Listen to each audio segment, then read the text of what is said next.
खुशामदीद नाज़रीन और सामीन, आप देख रहे हैं नवाए फारूकी की पैगाम रमजान सीरीज। आइए रमजान के फजाइल को दिल से समझते हैं। रमजान के रोजे इसलिए फर्ज किए गए ताकि हमारे अंदर तकवा पैदा हो जाए।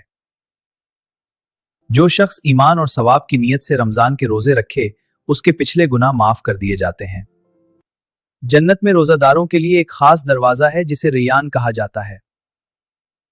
अल्लाह फरमाता है, रोजा मेरे लिए है और मैं ही इसका अजर अता फरमाऊंगा।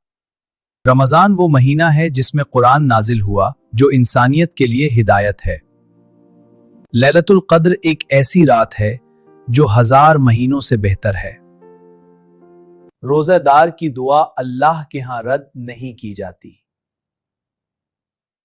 रमजान आते ही शयातीन कैद कर दिए जाते हैं और जन्नत के दरवाजे खोल दिए जाते हैं। रोजा इंसान के लिए ढाल है जो उसे गुनाहों और आग से बचाता है। रमजान सब्र का महीना है और सब्र का बदला जन्नत है।